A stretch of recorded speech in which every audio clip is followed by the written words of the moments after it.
I feel like I'm losing my mind. Is everybody in the world blind? Please, Lord, give me a sign, a sign. I feel like I'm losing my mind. Is everybody in the world blind? Please, Lord, give me a sign, a sign.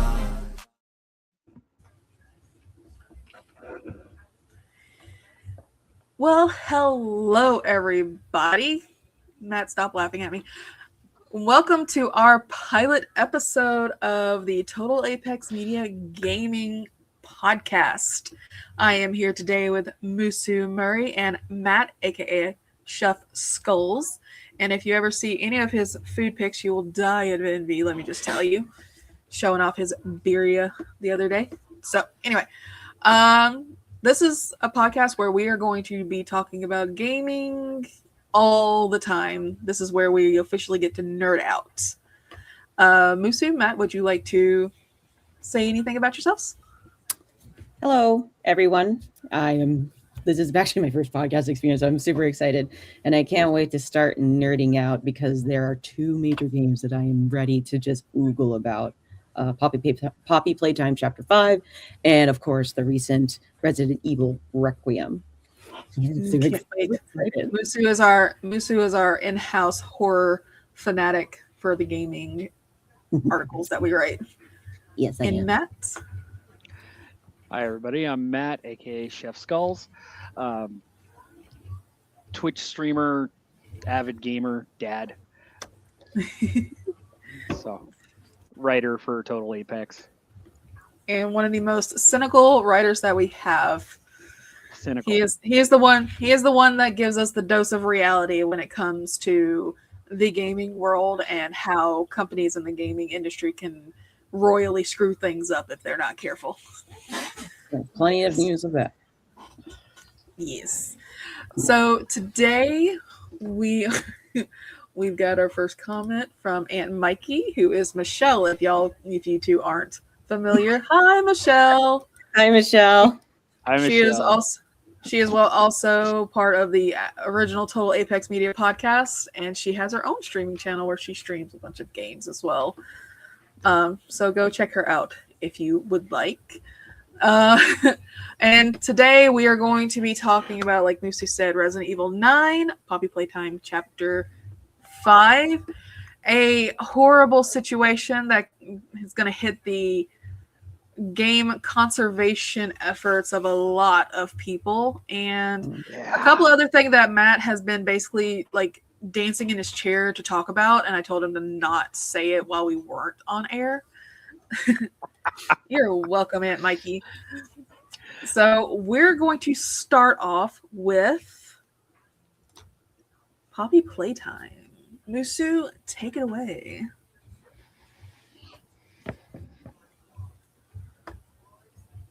Musu, you're good. Oh, sorry, I glitched. All right, yeah, Poppy Playtime Chapter 5, Broken Things. This one was hyped so hard since the first trailer was released months ago.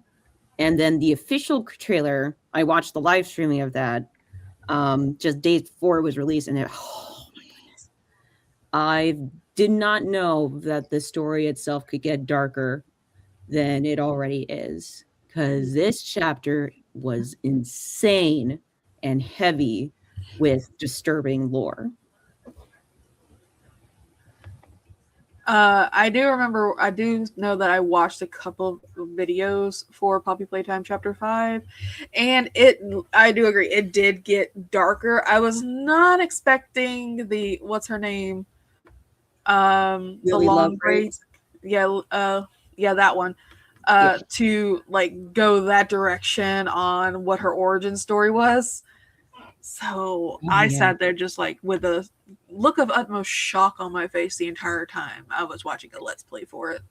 And she's definitely one of those characters that came out of left field, because we were mostly getting, analog video releases and trailers focused on the prototype and just particularly just like what the heck he was going to do. But I did not expect. Well, I didn't expect the inside animals.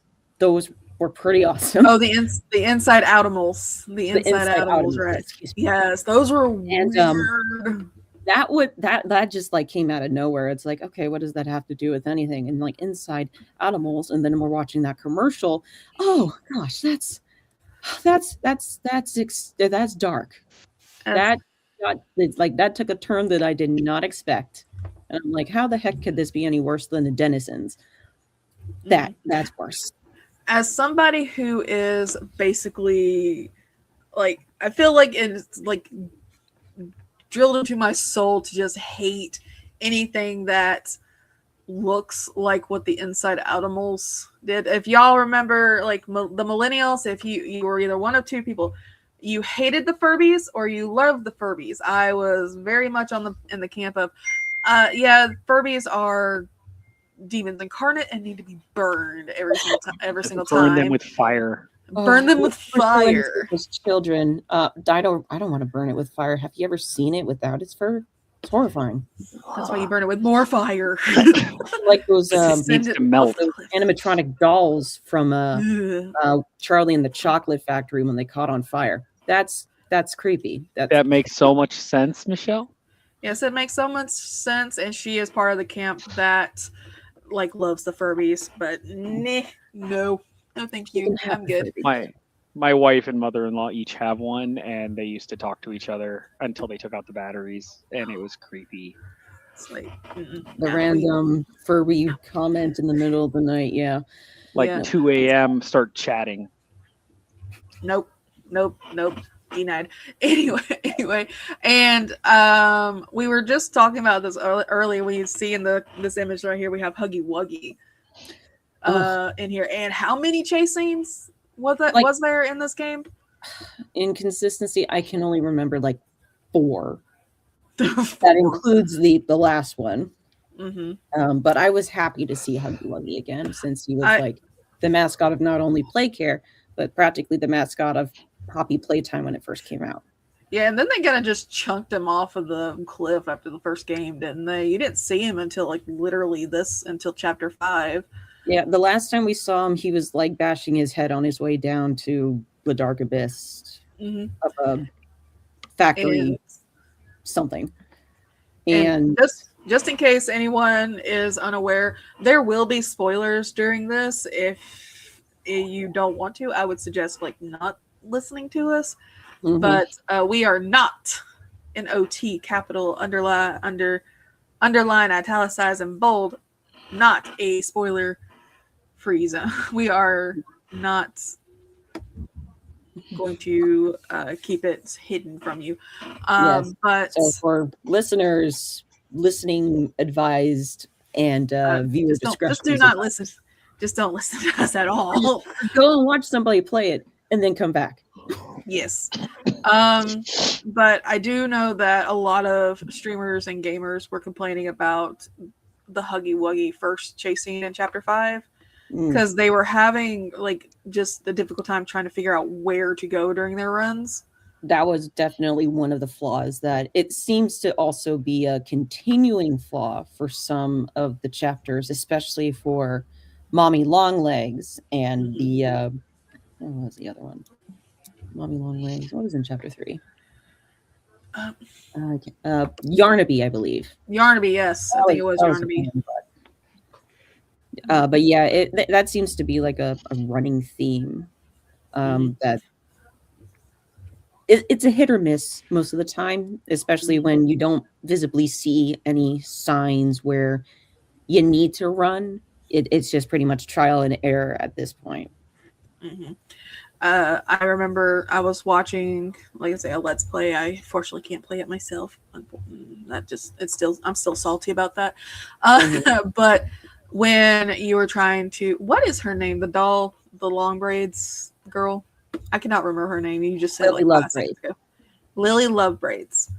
I do know that was also a very awkward chase scene when you were trying to like escape her at the very end after you've met, I guess, the prototype. and people were sorry. trying so hard to get to the end of that chase scene, and she would just appear out of nowhere, and you're like, where did you come from? And then you kind of forget that this is kind of like a Polly Pocket Playhouse, and it just has hidden doors everywhere, but she just popped out of nowhere, and you're like, how the heck am I supposed to like finish this chase scene? Yeah, I mean, like, and the last time I checked, her braids aren't super long. It's like Doc Ock sort of abilities with just 3 of her braids. But overall, they don't stretch like Mommy Longlegs, but she can use them as rope to seal various parts of her playhouse. One thing I really didn't like about her was, well, actually not her in particular, but it was like one particular scene that, of all the Let's Plays that I have seen, just concludes that it was completely redundant. And that was the game that she pretty much copied with the Pugapillar test game from chapter 2. So it's when you would follow the neon hair strands, stay in line. When she sings, you go. When she stops, you stop. That the red light, green light was redundant. In the sense that it's just a way for you to be reunited with Poppy and Kissy. It was honestly the one thing that could have like been favorable for that is when she is busy hunting you instead of playing that game. That would probably make it more relevant, but overall, I didn't like that part. Yeah, sure. Matt, do you have any opinions on it? Not about Poppy Playtime. Yeah, Matt, I'm going to tell... Matt doesn't play horror games. Matt does not play horror games. It's an open secret, and I try not to like include him on horror games, but horror games is what is selling right now, and is what is popular. Right I like zombie. I don't like the chase stuff. I was almost paid a couple $100 to stream Outlast, and I went, no, I turned it in. I don't play those style of jump horror games. Like, his version of a good horror game is what Quarantine Zone was. Basically, he got to see the beginnings of the zombie apocalypse, and that was it. They had no jump scares at all, and he got. And if someone turned into a zombie, he could. And I had a gun, and he had to liquidate them. So Matt is like, nah. I don't mind Resident Evil. I don't mind normal horror. Like, I hate jump scare. That. As long as I can fight back, I have no problem. Yeah. That's one of the more like an issue a lot of people have. I am kind of like flip flop. If the game plays well, I don't mind jump scares and jump horror games, survival situations. But if it's a crap game, I do not want to play it, no matter how many times people tell me it's got a good storyline. No, if it's a crap gameplay, I don't want to play it. But I understand your feelings behind that. Is there anything I actually haven't watched the end of Poppy Playtime, but if we're gonna do we're gonna be spoiling some stuff, did we finally figure out who the prototype is, or is that there is definitely the need to collect all of the cassette tapes, because not only does it tell the story behind Lily Love Braids, it also tells you potentially who the prototype is, and I believe he was a Ludwig, not Edward, but his son. Is what I've been seeing is flying around. There have been theories that it was Ollie who is the prototype. Is that Ollie Ludwig? Yes, and I think his name was Oliver then. Oliver Ludwig, Ollie for short, which makes that whole interaction throughout chapter 4 even more creepy. Yes, it does. He was literally using his own voice to guide you, and then just automatically switches to the prototype's broken speech pattern. Ooh. No, that entire game, I was like, there's got to be something wrong. That entire chapter, I was like, there's got to be something wrong with Ollie, because he's making us do the stuff that it looked like it was helping the cat trap. No, catnap. Yeah. I am bad with names. I keep telling people this, but yeah, that entire chapter, I was just like, there's something weird about Ollie, because even if you gotta at least see some like figure of this character, like with Poppy, you see her at the very end. You never saw any hint of Ollie in the entire thing. No. So, but let's see. Is there anything else we can talk about for Poppy Playtime aside from the fact that they did? I still think they did Huggy Wuggy dirty. He was supposed to be like, I thought he was going to be like the main like Michael Myers type of bad person who just follows you around every single chapter and you just can't shake him.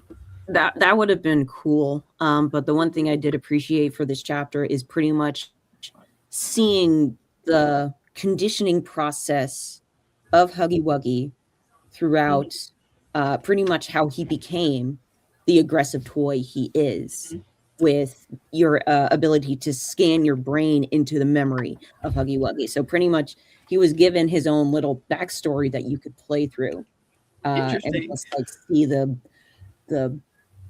horrors that he pretty much had to go through. Yeah, the torturous stuff that he had to witness. What were considered games were actually like conditioning methods and techniques. That's creepy. And people think of this stuff for games. It's very like horrible. But it just seems so wasteful too, because one, the supply for all of the toys are pretty much, all of them are orphans. All of them are kids.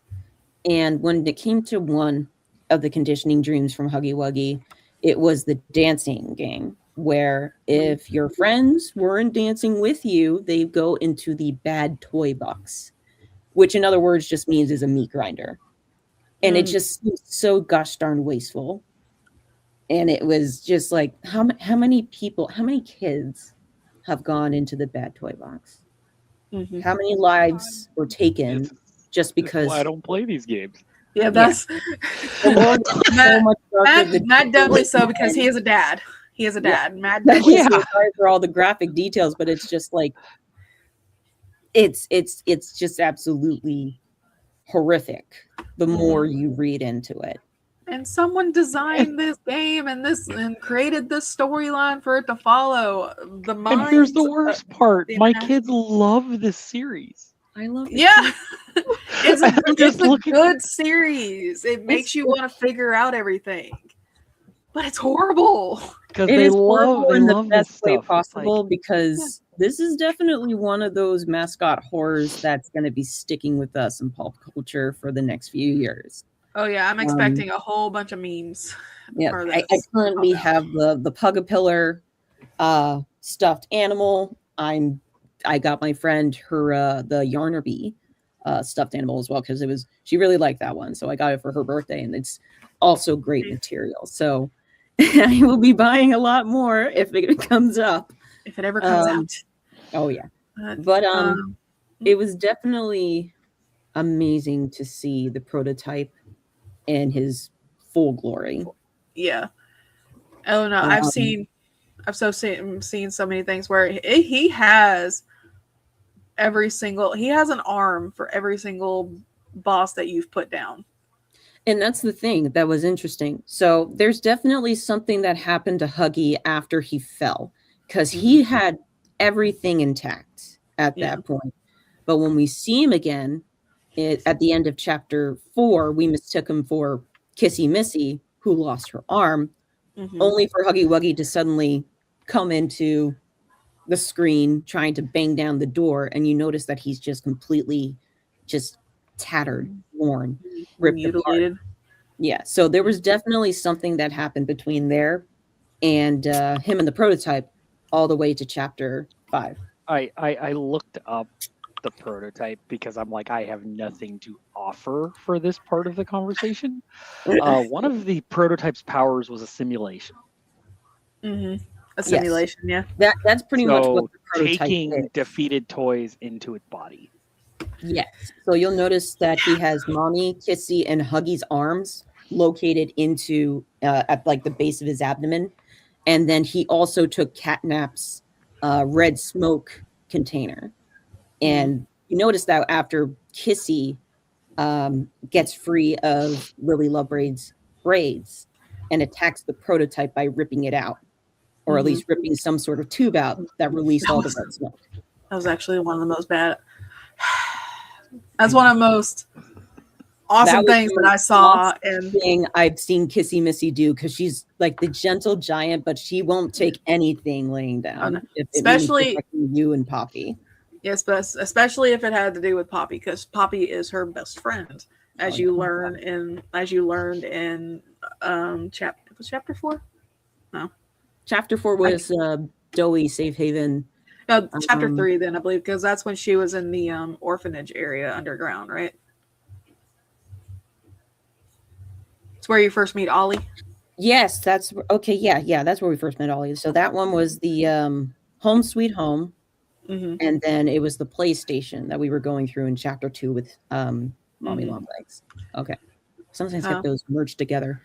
Yeah, you kind of lose track of what each chapter did, because they flow seamlessly together, and then you kind of get lost in like, well, did that happen in chapter 4? Did that happen in chapter 5? It's like, I don't know. I was in a train accident on chapter 2, so my mind was all jumbled. Exactly. But yeah, there's just like so much to talk about with chapter 5. Poor Poppy getting her face completely crushed. Like that. Oh, but yeah. Speaking of mutilations, how about we continue on to our next mutilation video game, horror game? Yay! One of the most anticipated horror games of all time, Resident Evil 9, aka Resident Evil Requiem, where we are introduced to Grace Ashcroft as she tries to figure out the mystery behind several murders, including the murder of her mother that happened in her past. And we get reintroduced to our all-time favorite hero, Leon Kennedy. And Musu is literally swooning. We're all swooning. Don't sing me out. No, everybody. Look, before it came out, everyone that got a glimpse of Leon's design from any of the release photos were oogling and boogling and swooning. And I gotta say, he does the Silver Foxes justice. I can tell you that much. The man ages like fine wine. You know he's half Italian. Yeah, that is true. This is true. Matt's just like, I'm surrounded by people like this. Why me? But aside from the fact that Leon is as awesome as he usually is, and that's just us being fangirls, I guess you could say. Leon is awesome. He's an awesome, well-written character. Guy play. He's definitely swooning over Leon every single time he plays his character. So of course, but Resident Evil 9, a lot of people are saying, is basically like a lot of people are assuming that it's a wrap up of the Resident Evil series, or it's a eulogy to the whole like umbrella T-virus situation that's happening. What are y'all's thoughts on that? It is an ending to a certain like storyline that we've been following for. How long has it been now? Far too long. 30+ years. Yes. 4 years.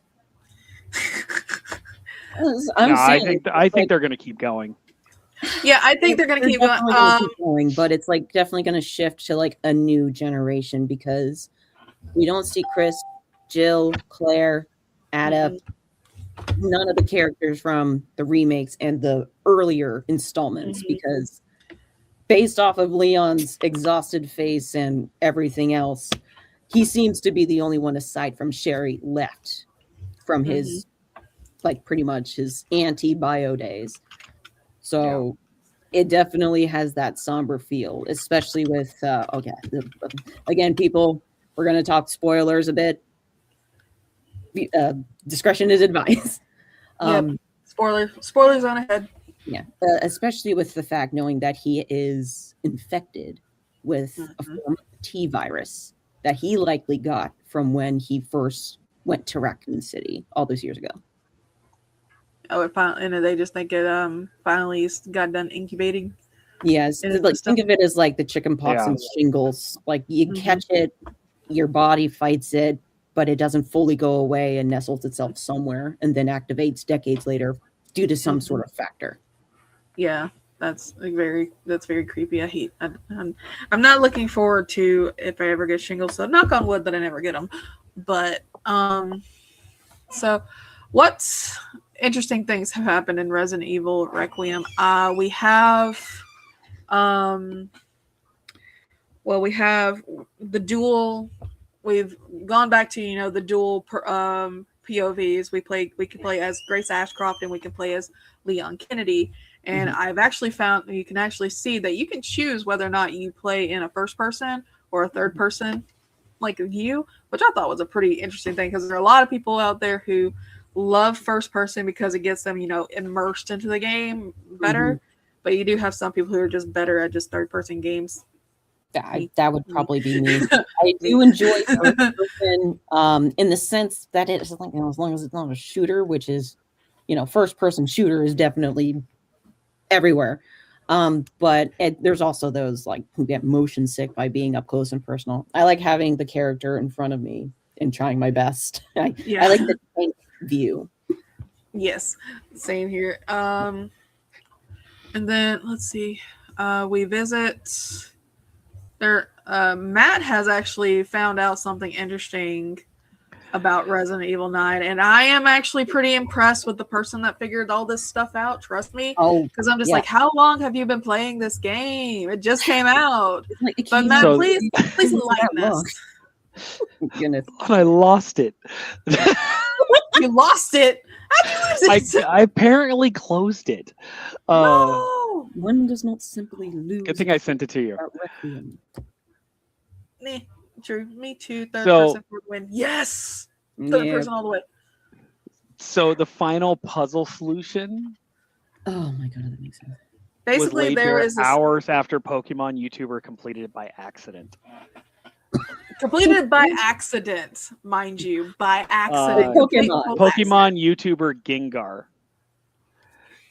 At least it was provided proof they were first in the world to complete the final puzzle, but they still don't know how they did it.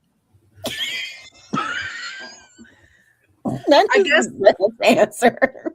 I guess this is literally the proof you need to play. If you're in a game, just try everything because you never know. You might be the first in the world to complete something in the game.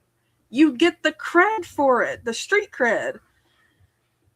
But Matt, can you explain what this puzzle is, just to give people who aren't really in the puzzle is you find a hand, and then you have to find all these little symbols everywhere, and then it's sun, moon, sun, moon, sun, star, in this button combination. I only watched part of it, but it's that's too much.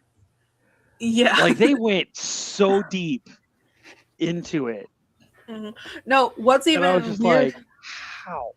No, what's even weirder is that it is a puzzle that requires you to go backwards, in your save files, doesn't it? Yeah, you have to go back and forth in the game. Mm-hmm. Because it's crazy to find clues. Yeah, one of the clues you're playing as Leon after you've left the medical facility that Grace is trying to escape.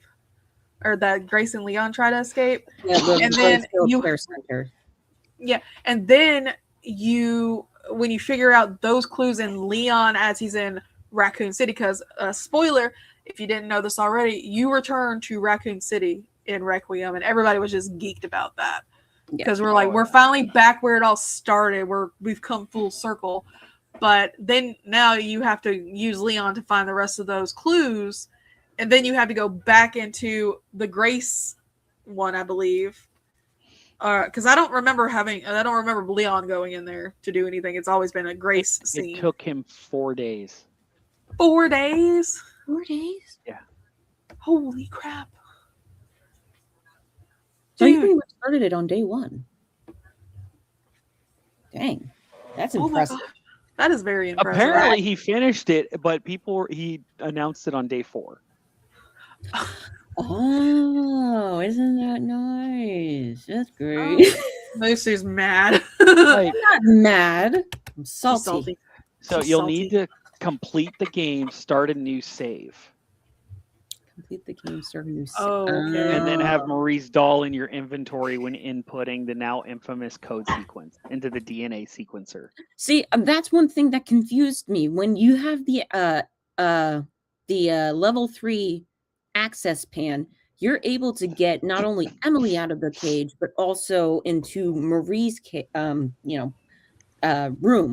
And you find the doll there. You can pick it up, but you can't do anything with it. You cannot put it in your inventory. You can't put it in your inventory. You can't put it anywhere else. But apparently, the guy figured out how to do it. I'm sorry. How to take a doll with you. Yeah. It's one of those things, like there might be a condition, like you're supposed to like go and pick it up after you've completed the game or something like that. I don't know. Some games get like really like technical like that. You have to complete a certain safe amount of time and then you can go back and redo everything and everything just opens up. The world is your oyster after that. Or it could have just been like, get it immediately as soon as you like free Emily so that she can carry the doll, and then it just leads to that whole thing about her being in the underground I have to watch this now. asylum. Watch this now. But so, I'm still mad about the whole Emily situation because Grace was doing her best to get Emily out of that entire hospital, right? Yeah. And then like helicopter crash landing and everything. It just ruined everything. And Emily, unfortunately, succumbed to her injuries from the helicopter crash and ultimately ended up being transformed into a creature that Leon then had to dispatch, I guess you could say. And I was mad about that because I was like, please, just one time, let there be a kid that survives this thing. The only kid we know so far that survived a whole entire Resident Evil game is Sherry. From Resident Evil 2. Yeah, that's true. And you see her in this game. You see her in Resident Evil 9. She's working with Leon, and she's also infected with the same T virus that Leon had. So we're assuming that if we go with Musu's theory and the theory that a lot of other people are using, that she was probably infected at the same time as Leon because they were both in Raccoon City during the same time frame. Fighting a giant mutated crocodile, people were exploding with the viruses. It was all over the place. So they were bound to get infected at some point. Yeah, it's like through bites, through blood spatter, which definitely happens a lot. Yeah. Or just like, tetanus. It's like it just tickles me to death whenever I watch this. I'm like, have they not heard of bloodborne illnesses or something like that? Why would you? Oh my goodness. Why? You guys are part of the anti-biohazardous terrorist group. I'm pretty sure a gas mask and some goggles should be mandatory. Get some what's it called? PPE for crying out loud if you're going to be doing counterterrorism for bio stuff. Yeah, I'm not asking you to go all the way to Class E. Or I'm not expecting for you to play in the whole hazmat suit. Just a little bit more personal protection here, people. Just cover your face. Right? Come on. Please. Yeah, for real. Masks work, and we're not. That's all I'm going to say about it because I don't want to get fussed at by people. And especially in the Resident Evil universe, man, you might as well have been like, if you're ever born into that universe, the first thing they do is put a mask on your face. Yeah, exactly. Never take it off. Because at this point, with all the blood spraying in there, it's just everywhere now. Oh yeah. Speaking of the blood spray, the one thing that I absolutely like about this new installment is the introduction to the blood collector device. Now, compared to Leon, who is like 100 slots capacity filled with shotguns, rifles, grenades, anything that he can pretty much consider himself to be like a weapons expert. It makes up for Grace's limited firepower since she's only given the Requiem after she meets Leon and gets separated. And then there's the standard gun that she picks up, whether it was like her initial assigned firearm from the FBI or not. She can pretty much craft a majority of items simply through collecting infected blood and scrap. That is very useful, and I really like that mechanic. I like that they've kept that mechanic throughout the last few games, because basically your characters are put in a situation where they're not probably going to have access to weaponry to help stave off everything. And the fact that they're able to like craft everything has always been like one of my favorite things. Because I'm like, I don't want to go into a situation where I'm not able to defend myself, so I might as well just craft something. That's what happened in That's what would happen in real life. Might as well put it in the game. Yeah, it's also kind of funny that you're in like a chronic illness care center and you just find handgun bullets lying around. There would be more melee stuff like handmade shivs or busted pipes or something. But it's Resident Evil. Everybody apparently needs a bullet for something. Yes, Matt? Yeah, Resident Evil wasn't really a melee game ever. No. It was always that a game for the trigger happy, the people that love the gore that comes with just shooting a body. Unless you had the fly swatter. Matt, please explain the fly swatter. No, that's an inside joke, and everyone can go look it up. Okay.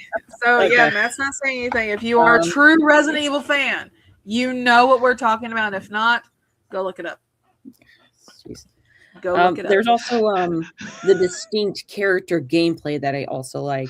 So when you play Resident Evil, you're always stationed as a character that has some sort of combat training, is part of a high task, high combat organization, such as what Leon was in, or the military, or was just a police officer.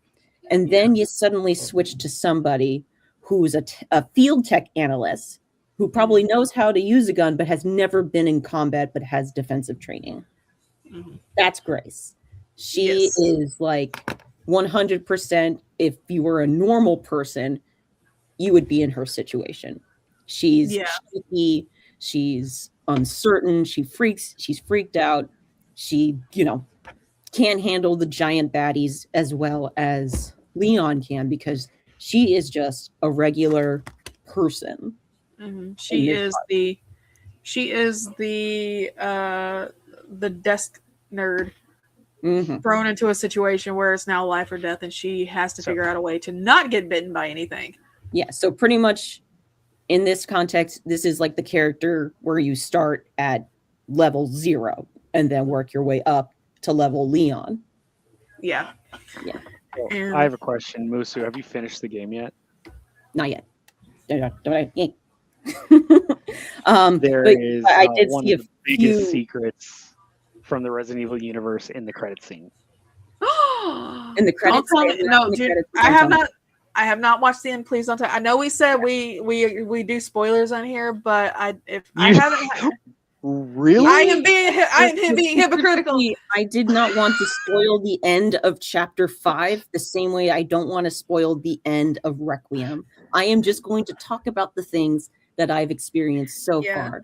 And they just show you a picture of something which everybody is like, the internet is dying about. It's like, I knew it. I swear to God, if it has anything to do with Ada Wong. No. It doesn't say anything. It's Leon's hand.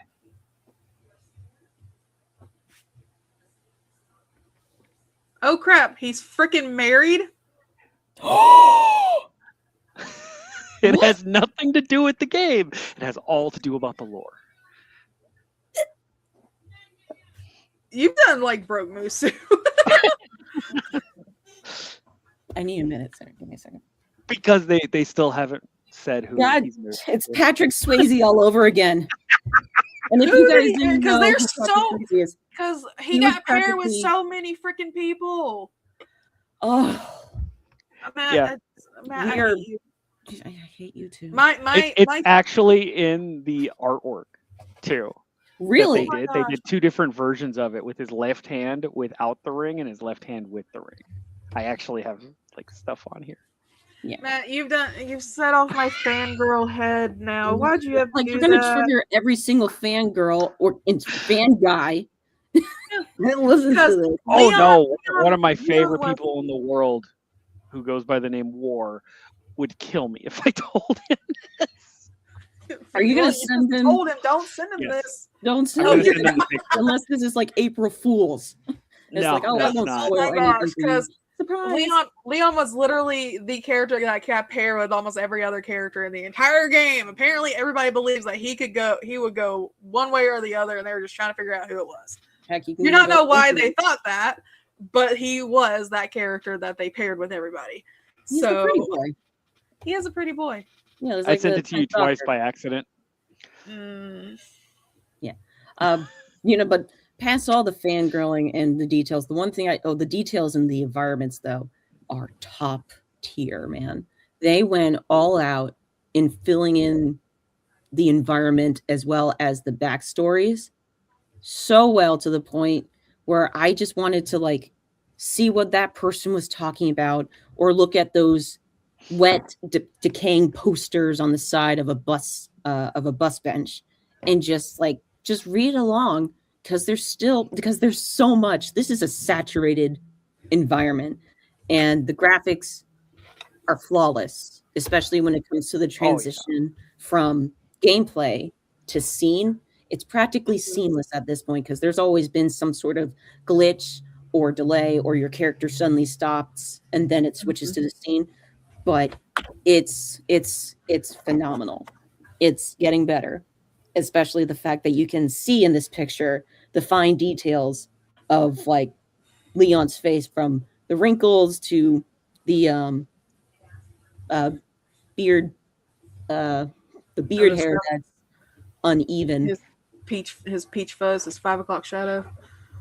5 o'clock, 6 o'clock, 7 o'clock, 8 o'clock. Whatever. He doesn't shave it, so it's just peach fuzz. I'm beginning to think that he can't grow a beard. Not the point. The point is that what's so funny? I've seen the images, Matt. I hate you, but here's the thing. Leon takes off that glove during the gameplay. There's a scene where he actually takes off that glove. I'm going to assume that they use the image of the one that has the T-virus infection spreading across his hand. So I have questions. And I'm going to get mad if I can't get them answered. But we are slowly running out of time. We've got to switch scenes, just like Musu said, as seamlessly as we can, which is not very seamlessly because I just broke the fourth wall, whatever it's called. But so I sent that picture to my friend. This is why I wanted to talk about Requiem as the last subject. I'm sorry. I thought it would be fun to talk about it. Okay. It's nice to oogle, though. I said Leon's married, sent the picture, and immediately the response was to me. I love that. Yeah. Sure. There goes. Continuing on. In other news. there are a lot of people, a lot of organizations out there that are trying to, conserve just like video game history, all of the retro games and everything, try to create an archive to where people can still, access them if they ever want to, relive the glory days, or they just want to know about gaming history. But however, sadly, one of them is going to be shutting down at the end of this month. So on March 31st, Myrient will be shutting down due to several factors. One of them is actually going to be due to the increase of RAM and basically the increased prices of just crap. Yeah. The RAM, SSD, HDD prices, anything and everything that has to do with the gaming world is going up in price due to rich people. AI. And AI. And AI requires a lot of storage and a lot of power. RAM's got all of that. Everything is just pretty much being bought up by RAM that game systems can't keep up with the short supply, and it sucks. Hello, Brandon. Y'all, hello, Brandon from work. Hi, hey, Brandon. But what does this mean? He even admitted that they're also predatory download managers. I know people who use download managers. I really do, and I don't mind that they use them as long as they are responsible with it. But the creator of Myrient, he said that, or the owner of Myrient, he said that one of the problems is predatory download managers, where basically they circumnavigate everything, and he's not making money. He's actually paying. He's actually having to pay out of pocket thousands of dollars to keep these servers running. So he is, he's in the red, I guess you could say. And it's just so disappointing how it just takes one to. So, what do y'all think about this being? Or no, I don't think that was Brandon. That might have been Jerry. Oh my gosh, I get them confused. They both have the same thing on. They both have the same nickname for some odd reason. I think. Sorry, I apologize if I'm wrong. Anyway, what do y'all think that this means for game conservation as a whole? Well, it just sucks. It does. Yeah. 390 terabytes just gone at the end of this month. And the fact that this guy is literally paying out of pocket to keep this afloat just shows you that sooner or later it's going to push him too deep in the red, and it's just going to be gone. Whether it's like today, tomorrow, next week, and literally. And it's so disappointing, especially knowing that it's just something that is currently trending and making its way not just through the industries, but also in the gaming community as well. AI is what I'm talking about. Because it's the new hot topic. It's the new baby in town that everybody wants to, look at and, see. So, Copilot, Jasper, the other stuff, ChatGPT, stuff like that. And the problem is that people aren't using it correctly, in my honest opinion. They're not using it ethically, I guess you could say. Because in my honest opinion, like AI is here. It's honestly, it's already permeated into the gaming community just due to the fact that it's used in a lot of gaming components nowadays. Mm-hmm. Am I correct, Matt? Yeah. And so, we're already using AI when it comes to gaming components, but companies that are just using it to kind of bypass like the human factor when it comes to development of stuff are not using it in the correct way.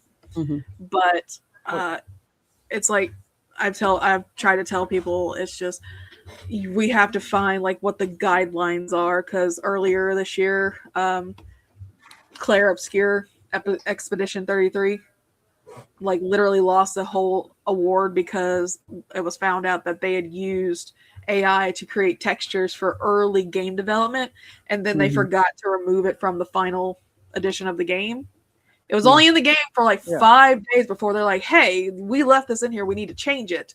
They took it out. They still lost the award. And I'm like, it wasn't a huge award, though. It wasn't a huge award. It was the Indie Golden. It was basically the Indie Game, like Indie Game of the Year, Indie Game of the Year award.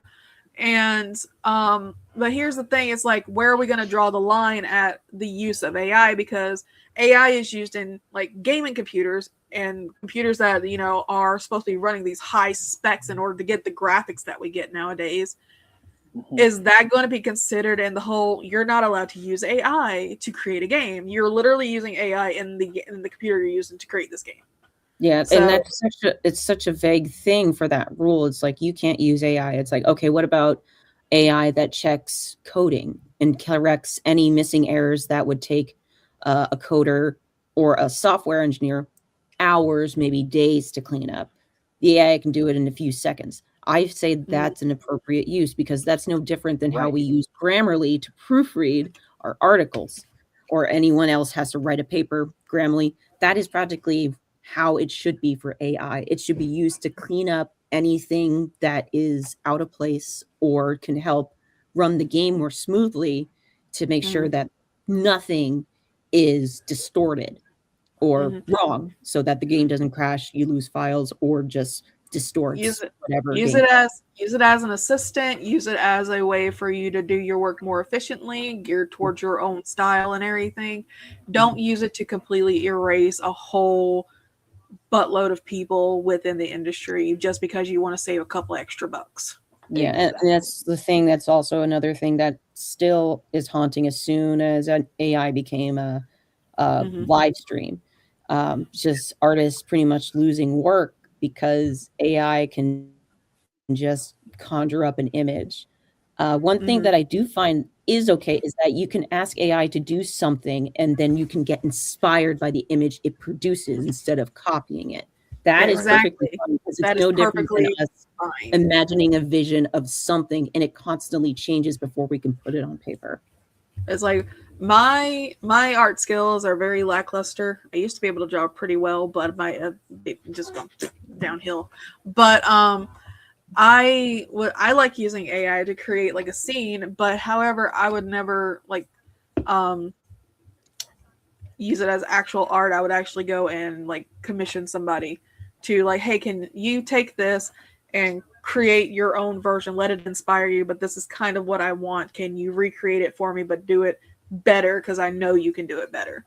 So, but if you're interested in checking out Myrient before it goes dark, I mean, unless he gets a whole lot of help with boosting viewership, like just traffic, because traffic is great for his site right now. He actually admitted that traffic is great, but he's not making any money with the traffic that he's getting, and that's bad, y'all. The fact that he's getting a whole bunch of traffic, but he's not getting anything for it. So if you can, I'd just go take a look. I mean, you're looking at gaming history, and once that's gone, the only people who are going to know are people who are literally were around when the games were created. So, and they're going to be like, I remember this, and then it's going to be foggy because human memory sucks, okay? That's the reason why we create archives. Right? So the next generation can play it. Yeah, let the next generation play. Let them know about it. A lot of people aren't very fond of reviewing history since a lot of it seems to be repeating. So it's just important. Let's not go there. We're just gonna let's stay into the gaming field. But it's more right, it takes a village to raise a kid. So putting that in the same concept is that you can't be a person to raise this massive archive by yourself. So it's definitely like maybe he has a Patreon or maybe he has a GoFundMe that we can set up to keep the servers running. That would be nice. Keep Myrient running. Don't shut down. But moving on, Matt, do you have anything else to add? Yeah, quick, because we only got a couple minutes left. So Pokemon Fire Red and Leaf Green remakes, they added a swear filter. What? You cannot name your rival something rude anymore. Dang it! That was a fun bit. Okay, so like, what happens if you put in butt face? Will it censor? It won't allow it. It won't allow. No, it won't allow you to put it in. Markiplier practically does like co-playing games with Bob and Wade as like Bum Bum. Yeah, he's Bum Bum. No, but like actual like rude names, like you can't name like Dick anymore. Yeah, this is an example, people. Fine, I'll call mine Richard. That's not cussing. There you go. There you go. Call him Richard. Still don't understand how you can get Dick out of Richard, but there you go. The same thing with Willie and William. Like, are you kidding me? Thank you. I have heard that joke so often because my grandpa's name is Richard. I love it. I heard that joke years ago, and I cannot stop laughing at it whenever I hear it. But here's something you'll love. History of the God of War spinoff. A God of War spinoff. Going to be God of War spinoff. Main character is going to be the wife Faye. Really? Yes. Interesting. Now, is this more of like the spinoff itself is just going to be like a side story you can play? That could be into the main game. Is this going to be like a DLC, or is it going to be like a full-blown game all by itself? It's going to be its own game. Okay. It's, I can't wait to see how they do. Off like the God of War Ragnarok. Sort of approach, right? Okay, y'all literally are talking at the same time. So yeah, you both blended together. Okay. I was asking is like the game itself is going to be like a Lion King 1.5 sort of situation, but taking place with a different character's perspective. It might be. The current plan is to reveal it this year, and release is going to be in the first half of 2027. Do you have a guess that they might show it during the Summer Games Fest? They might. be In my- releasing information during that. Nate the Hate is the one who leaked that. Nate the Hate. Nate Yeah. the Hate. Oh, interesting. I'm gonna look that up because because God of War is actually getting its own TV series now. Yep. Yeah, it's getting its own TV series. There's been a whole bunch of hullabaloo about that. Was it on Hulu yeah. or is it Netflix? I don't know. It's I don't watch TV. Amazon. Amazon probably. Yeah, Amazon has it. Because they're starting to do a whole lot of like game to TV series things now. Oh yeah. Because we just Fallout. like just last year Fallout. We just last year The Legend of Zelda. We do have some screenshots of we do have some images of the character of the actress and actor that are playing Zelda and Link in that series. I think it is on our Total Apex gaming section of the it's in the gaming section of the Total Apex Entertainment.com. So if you want to go check it out, like shameless plug right here. But I do remember you told me earlier as well, Matt, that speaking of censorship, what did Japan do going back to Resident Evil 9? Resident Evil, they censored the gore. They censored the gore. Yeah.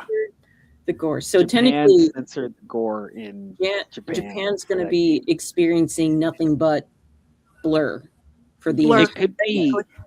Yeah, right. it's It like- could be worse. It could be like China when anime blood and they made it all white. White or purple, one of the two. It was white. I know. Remember, I've heard Danganronpa. It was definitely Why like. did they choose that color? I don't know. That is the wrong color for Right. that sort of stuff. It's like, But at this point, you're just insulting the nature of blood. That and putting a Very lot of true. putting other thoughts into other people's heads, but that's not the point. Beside the point. But basically, you said that they were a lot of gamers in Japan were mad that they were breaking the immersion. Yeah, into the the game. immersion of it from censorship has made a lot of people in Japan angry. Yeah. Mhm. I mean, like, So, first 5 Like, minutes into the game, first 5 seconds into the game, they would be blurring everything because Mhm. we're literally going to a crime scene where there's a dead body.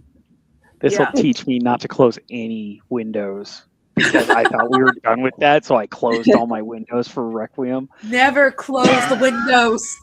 I've Never. learned this lesson myself. I don't care if your battery dies, keep But- it plugged in. That begs the Right. question of like how far censorship should go within like the gaming industry itself. It's like Exactly. because they have the ability to ban games from the country if they dislike how much stuff is in it. They just buy it from another country, but that's not the point. The point is that how far should the censorship go? It's like, yeah, if a kid is 6 years old and playing Resident Evil 9, you probably just failed at parenting. Okay, you should not be letting them play that game. And But what if you're- they could also do is they can just make the blood so dark it's just like brown or black, because it's Mhm. just as gritty and disgusting because Oh, yeah. blood itself can oxidize to brown when exposed to air, and it's just like just make it that. In case Exploding y'all were wondering, blood Musu zone. is a scientist by trade and gamer by heart. So, And she an is- artist all the way. yes. And but yeah, that's just like if you're getting a game that is filled with blood and gore, it's going to be assumed that you are literally either an older teenager or at least an adult playing this game and should not be bothered by the excessive amount of gore. And if you are bothered by it, like Matt, I'm not bothered by the gore. It's the jump scares and not being able to fight back. my Outlast was a my horrible game for statement them. still stands. to ask If you you are to not play. if you are not able to watch games like this or play games like this, don't buy the game. Yeah. Just don't buy it. It basically, you complaining about a game just ruins the whole gaming experience for somebody else down the line. Okay, Exactly.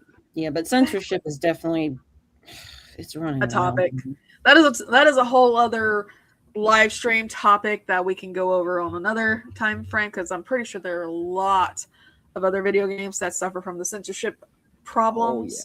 Oh, especially for the ones especially in other countries. Steam or Epic Games, any of the stores. Yes, unfortunately. But that is actually all the time we have today for the Total Apex Gaming Podcast. Name's still in work because I want to be funny, but everyone else is just like, no, you can't do that. Let's be serious. Let's be morbidly funny. Serious. But that is all the time we have today. Thank you, Matt, for joining me, as well as Musu. Hopefully we will all be back next week for more gaming news and funny little stories for all the games we play. Hopefully we can make this a common thing and have it on Monday afternoon at 3:00 so that maybe some kid who's ignoring school times can, oh wait, they actually leave school at 3. Not the point. I don't know anymore. Oh, well, I'm on the East Coast. Well, Matt is on the West Coast. They're still in school on the West Coast, so I keep forgetting. Either way, that. If my children are watching this, you're grounded. In the late evening.